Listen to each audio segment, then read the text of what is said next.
বিসমিল্লাহির রহমানির রহিম। আসসালামু আলাইকুম। আজকের ক্লাসে সবাইকে স্বাগতম। আশা করি শিক্ষার্থী সবাই ভালো আছো। আজকে আমি তোমাদের যে অধ্যায়টা পড়াবো সেটা হচ্ছে আর্থিক বিবরণী বিশ্লেষণ, যার থেকে আমরা কয়েকটা অনুপাত নির্ণয় করব শিক্ষার্থী।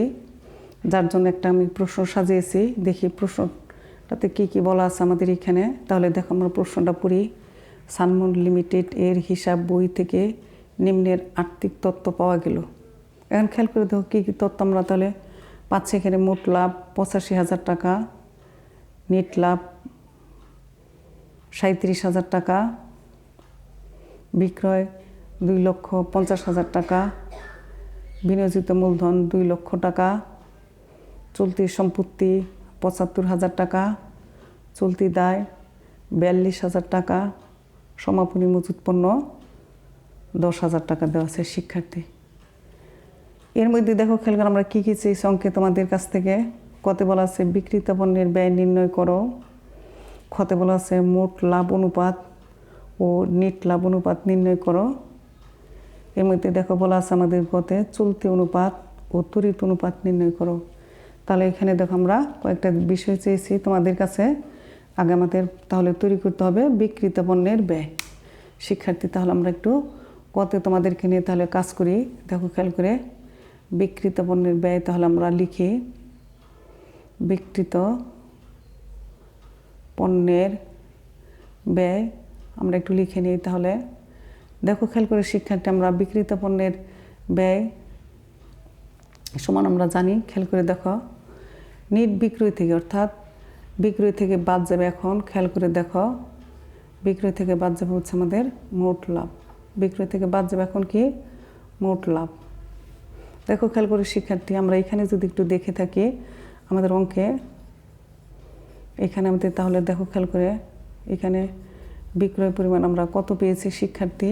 বিক্রয় পরিমাণ পেয়েছি আমরা 2,50,000 টাকা। আর মোট লাভ পেয়েছি আমরা এখানে কত টাকা। মোট লাভ পেয়েছি আমরা এখানে হচ্ছে এখানে 85,000 টাকা। খেয়াল করে দেখো তাহলে আমরা এখন কি করব, তাহলে এই দুইটা লিখে এখন কী করবো, তাহলে আমরা বাদ দিব। তাহলে 2,50,000 টাকা শিক্ষার্থী। 2,50,000 এর থেকে বাদ দিব আমরা কি, তাহলে 85,000 টাকা। কত হাজার টাকা এখানে 85,000 টাকা। এখন দেখো খেয়াল করে তাহলে আমরা বাদ দিই 5, 9, 10,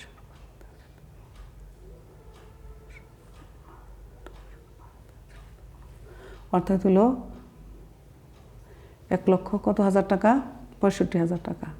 কত হাজার টাকা আমরা পেলাম তাহলে বিক্রিত পণ্যের ব্যয় 1,65,000 টাকা শিক্ষার্থী। আশা করি এখানে কারো কোনো তোমাদের সমস্যা নেই। কারণ দেখো খেয়াল করে বিক্রিত পণ্যের ব্যয় সমান সমান আমরা জানি বিক্রয় থেকে বাদ দেবো আমাদের এখান থেকে বিক্রয় থেকে বাদ যাবো আমাদের হচ্ছে মোট লাভ। এখন খেয়াল করে দেখো বিক্রিত পণ্যের ব্যয় নির্ধারণ করতে গেলে লাগবে বিক্রয় থেকে বাদ যাবো আমাদের হচ্ছে এখানে মোট লাভ।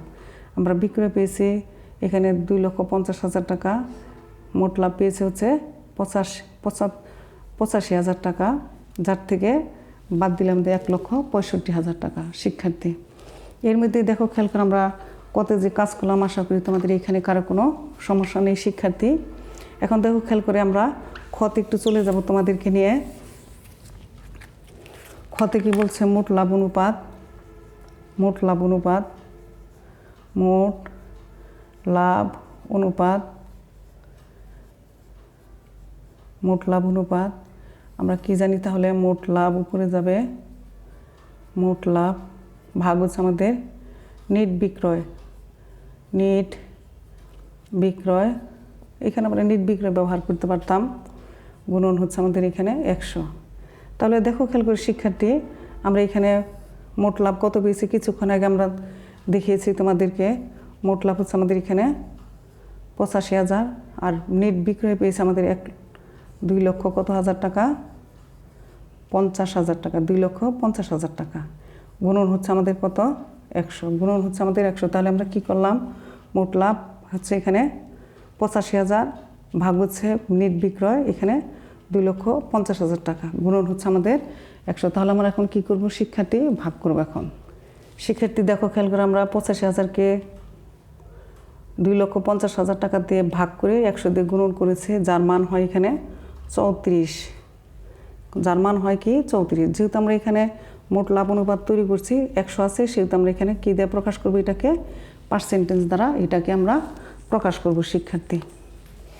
এরপরে দেখো খেয়াল করে শিক্ষার্থী আমরা এখন কি করব, পরেরটায় যাই। পরেরটা আমাদের কি বলা আছে, নেট লাভ অনুপাত। পরেরটা কি বলা আছে আমাদের, নেট লাভ অনুপাত। এখানে আমরা একটু ক্ষতে আরেকটু কাজ আছে আমাদের এখানে, ক্ষতে বলা আছে আমাদের নেট লাভ অনুপাত। তাহলে দেখো খেয়াল করে সব ঠিক আছে আমাদের এখানে, এখানে জাস্ট আমরা এখানে একটু মুছে দিই, এখানে তাহলে আমরা নেট লাভ ব্যবহার করি। এখানে নেট লাভ ভাগ হচ্ছে নেট বিক্রয় গুণন হচ্ছে আমাদের 100। এখন খেয়াল করে দেখো শিক্ষার্থী, আমরা এখানে প্রশ্নপত্রের মধ্যে আমাদের কি পেয়েছি, নেট লাভ পেয়েছে কত হাজার টাকা, 37,000 টাকা। কত হাজার টাকা, 37,000 টাকা। কত টাকা, 37,000 টাকা। আর নেট বিক্রি আমরা পেয়েছি এখানে কত, 2,50,000 টাকা। এরপর গুণ করতে হবে কত দিয়ে, 100 দিয়ে শিক্ষার্থী। তাহলে এখন আমরা কি করব, 37,000 টাকাকে 2,50,000 টাকা দিয়ে আমরা এখন ভাগ করব শিক্ষার্থী।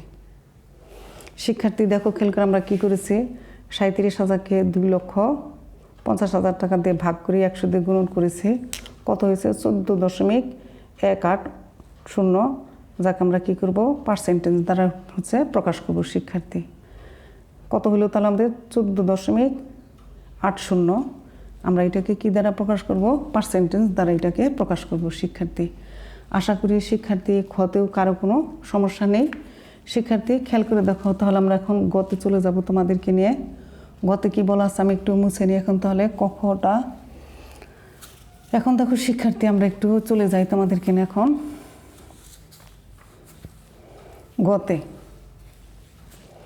গতে কি বলছে শিক্ষার্থী, গতে আমাদের কি বলা হয়েছে এখানে, চলতি অনুপাত। কি বলা আছে আমাদের এখানে, চলতি অনুপাত।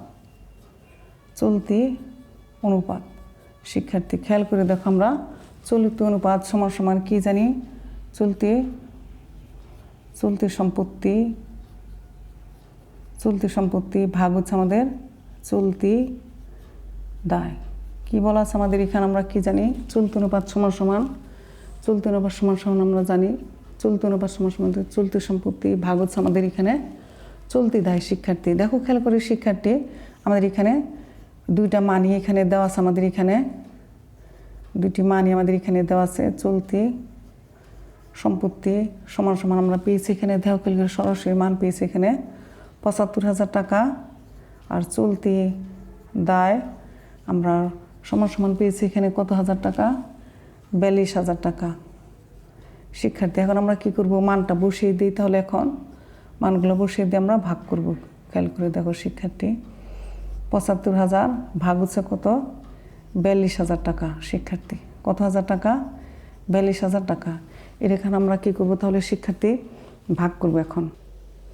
শিক্ষার্থী দেখো খেয়াল করে আমরা কি করেছি, 75,000 টাকাকে 42,000 টাকা দিয়ে ভাগ করেছি। 75,000 টাকাকে 42,000 টাকা দিয়ে ভাগ করেছে, যে ভাগফল আমাদের হয় 1.785। 1.785 আমরা এটাকে এইভাবে প্রকাশ করতে পারি, অথবা এই 8-এর সাথে আমরা 1 যোগ করে আমরা 9 প্রকাশ করতে পারি। দেখো খেয়াল করে, তাহলে আমাদের রেজাল্ট হয় এখানে খেয়াল করে কত হয়, 1.79। 1.79 অনুপাত হচ্ছে আমাদের 1। এটাকে আমরা অনুপাত চিহ্ন দিয়ে এটাকে প্রকাশ করব শিক্ষার্থী। এগুলো আমাদের চলতি অনুপাত নির্ণয়। আশা করি চলতি অনুপাত নির্ণয় কারো কোনো সমস্যা নেই। এখন থাকলো আমাদের, খেয়াল করে দেখো, এখন আমাদের আরেকটা থাকলো আমাদের তড়িৎ অনুপাত। এখানে আমরা নির্ণয় করবো এখন শিক্ষার্থী। এখানে আমরা একটু নির্ণয় করে নেই। তড়িৎ অনুপাত, তড়িৎ অনুপাত, তড়িৎ অনুপাত সমান সমান আমরা কি জানি শিক্ষার্থী, তড়িৎ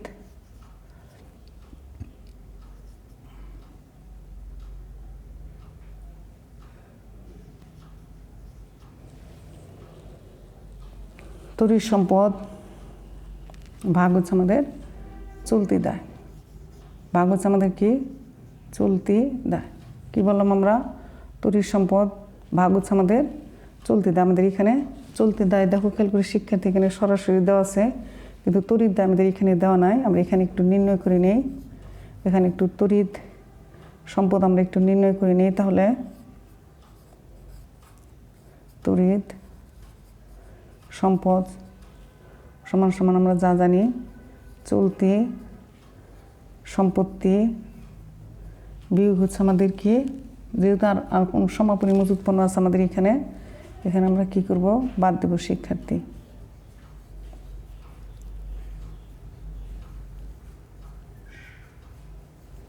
তাহলে দেখো খেয়াল করে তড়িৎ সম্পদ সমান সমান আমরা কি বললাম, চলতি সম্পদ বিয়োগ হচ্ছে আমাদের সমাপনী মজুত পণ্য। এখন দেখো খেয়াল করে শিক্ষার্থী আমরা এখন চলতি সম্পত্তি কত পেয়েছি, ৭৫,০০০ টাকা। কত হাজার টাকা, ৭৫,০০০ টাকা। আর সমাপনী মজুত পণ্য পেয়েছি এখানে ১০,০০০ টাকা। ১০,০০০ টাকা যা বাদ দিলে হয় আমাদের এখানে ৬৫,০০০ টাকা। তাহলে দেখো খেয়াল করে শিক্ষার্থী আমরা কি পেলাম, তড়িৎ সম্পদ সমান সমান তড়িৎ সম্পদ সমান সমান পেলাম আমরা চলতি সম্পত্তি বিয়োগ হচ্ছে সমাপনী মজুত পণ্য। তো চলতি সম্পত্তির মান আমরা পেয়েছি এখানে ৭৫,০০০ টাকা, আর সমাপনী মজুত পণ্যের মান পেয়েছি এখানে কত, ১০,০০০ টাকা। বাদ দিল এখানে আমাদের এখানে ৬৫,০০০ টাকা। আর আমরা চলতি দায় তো আমরা জানি শিক্ষার্থী, তাহলে চলতি সম্পদ আমাদের তড়িৎ সম্পদ আমরা কত পেয়েছি, তড়িৎ সম্পদ হচ্ছে আমাদের এখানে ৬৫,০০০ টাকা। আর চলতি দায় দেখো খেয়াল করে শিক্ষার্থী আমরা পেয়েছি এখানে ৪২,০০০ টাকা। এখন আমরা তাহলে কি করব, ভাগ করব শিক্ষার্থী। শিক্ষার্থী দেখো খেয়াল করে আমরা কি করেছি, ভাগ করেছি। দেখো খেয়াল করে ৬৫,০০০ টাকাকে ৪২,০০০ টাকা দিয়ে ভাগ করেছি, যার মান হয়েছে দেখো খেয়াল করে এখানে ১.৫৪৭। কত, ১.৫৪৭। আমরা এটাকে এইভাবে প্রকাশ করতে পারি, অথবা যদি দুই সংখ্যা যদি রাখতে চাই এর সাথে এক যোগ হবে। খেয়াল করে দেখো খেয়াল করে এখানে ৪ আছে, ৪ আছে, এখানে আমরা এখানে কি করতে পারি, এখানে ৫ যোগ করে দিতে পারি। ৪-এর জায়গায় আমরা ৫ লিখে দিতে পারি। অনুপাত হচ্ছে আমাদের ১। তাহলে আমরা কীভাবে বলবো এখন, ১.৫৫ অনুপাত হচ্ছে ১। খেয়াল করে দেখো শিক্ষার্থী, গতেও আশা করি কারো কোনো সমস্যা নেই। তাহলে দেখো খেয়াল করে শিক্ষার্থী, আজকে আমরা কতে কি করলাম, আমরা বিক্রিত পণ্যের ব্যয় নির্ণয় করেছি, ক্ষতে মোট লাভ অনুপাত ও নেট লাভ অনুপাত নির্ণয় করেছি। গতে দেখো খেয়াল করে শিক্ষার্থী আমরা চলতি অনুপাত ও তড়িৎ অনুপাত নির্ণয় করেছি। আশা করি এখানে কারো কোনো সমস্যা নাই। এই অঙ্কটা তোমরা বাসায় চেষ্টা করবে। আজ আমি আর কোনো কথা না বাড়িয়ে এখানেই তোমাদের থেকে বিদায় নিচ্ছি। আল্লাহ হাফেজ, আসসালামু আলাইকুম।